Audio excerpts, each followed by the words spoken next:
Hello and welcome to the Toffee Blues, your source for all things Everton, and welcome to another 24/7 news report. The headline news is an announcement actually. Everton have completed the signing of Kane and Dewsbury Hall from Chelsea for £25 million plus £3 to £4 million in add-ons.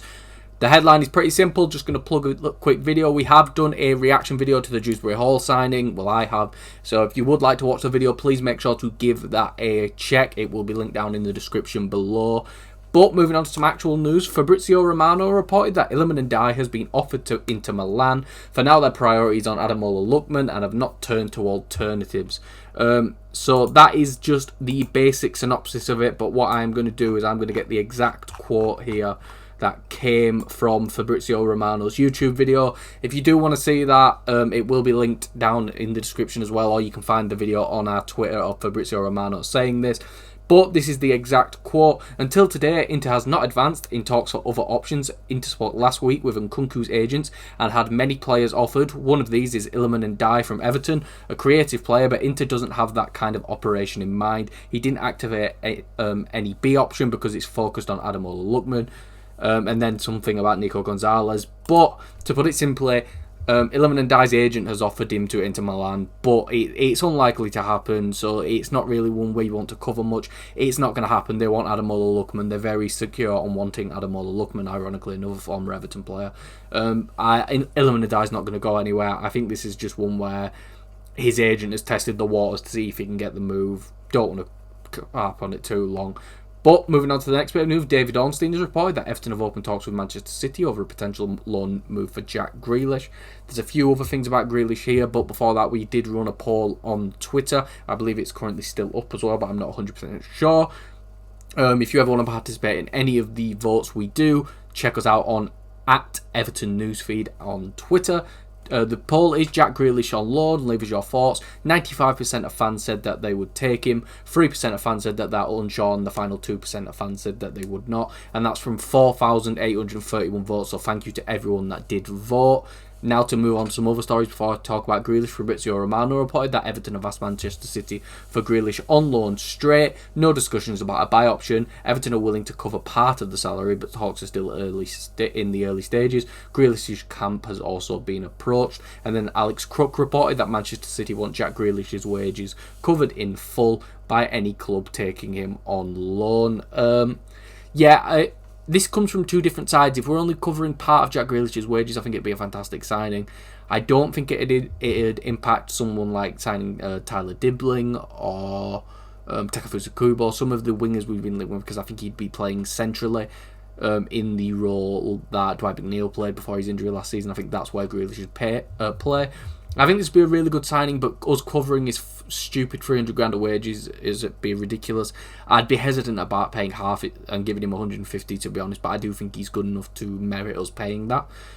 If we're only paying like half of his wages, I'm comfortable with that. I'm not 100% certain with it, but I'm comfortable. But for 300 grand a week, it's just not worth that sort of risk for us. We're not in a position to take that sort of risk right now. If they want the 300 grand a week and they're not willing to negotiate, just walk away from the deal now, if I'm being completely honest.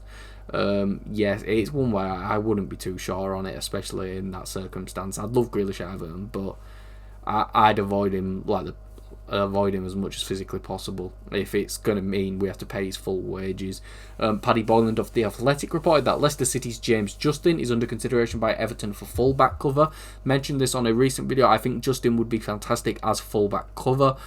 If he was our starting right back, I'd be really worried, because I think it's one of those where I don't think he's at the level, and I don't think his health is concerned enough. He has had some issues with his knees. Besides that, he hasn't really had any injury, but he's had two big injuries to his either both to his knee or his leg area, and I don't know if it's the same leg, but that is a bit of a concern. But as a cover option, he can play right back and left back. I think he's a good player. I just think if we're going to sign him, I would rather us bring in another right back as well to start, because I just think Nathan Patterson shouldn't be involved at all. I think we should be loaning him out or preferably selling him, if I'm going to be honest. But I do think James Justin would be a good signing. I think the fee being floated around is around £6 million, and for someone who's that versatile, definitely of Premier League calibre, I think it'd be a good signing. The next thing comes from WIW Sport, and it's that Everton are determined to sign Dion Lopy this summer, with the Toffees having had an initial bid rejected from Spanish side Almeria. Everton are expected to come back with a bid of around £20 million for the Senegalese midfielder. This would be very stupid. Very stupid. I don't know much about Lopy, but all I know is he racks up yellow cards. I saw something, he may have had 20-something yellow cards last season.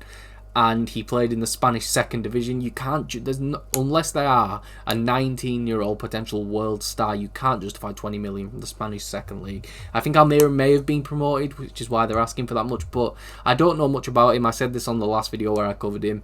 It's hard to get stats on him because he played in the Spanish second division. I'm unsure on us doing anything like that. I think it'd be very silly for us to dive into for a £20 million bid for someone who's played in the Spanish second division last season, which is probably equivalent of what, League 1, maybe even League 2, you know. So it's one of those where I just think this would be very silly from what I've read so far. And the final bit of news today is that Tyler Dibling is training alone at Southampton as speculation over his future continues, according to Southampton local paper The Daily Echo. The player is working away from the first team as transfer talks with Everton continue and has not kicked up a fuss about leaving the club. It's been added that he has not been banished by new head coach Will Still, but he's focusing on non-contact and fitness work ahead of Southampton's championship opener against Wrexham. So with a lot of these, it's a lot of quotes. So it's away from the first team as transfer talks with Everton continue and not being banished. So it's take a little pinch of salt. They have asked for 50 million. I don't think we should pay 50 million. 40 to 45 million, and I can understand, and that's including add-ons for both of those fees. I think Dibling's really good. I think we desperately need to sign a winger, and it looks like no other winger talent. So I think he has 2 good seasons at us. He's worth double that money immediately. He's worth £80-90 million easily just because of the English tax and because he'll still only be 22 in 2 years' time. So we'll have to see how things go. This may be one where we leave it for a little bit and approach it again towards the end of the transfer window, because it seems like other teams may be put off by that fee as well. But I do think this could be one where if we don't pay it, we end up regretting it when a team like Brentford buys him and then sells him for 80 million 2 years' time, 18 months' time. You know, it's one of those. So it's interesting. We'll have to see how this saga develops, because I do think it's going to continue to develop for the rest of the window unless we get it done in the next week or so. But that is all for this video. If you did enjoy, please make sure to like and subscribe. Follow us on Twitter at Everton Newsfeed, and follow myself on Twitter at CallumBrannan3. And I'll see you all for the next video and our live stream that I am on.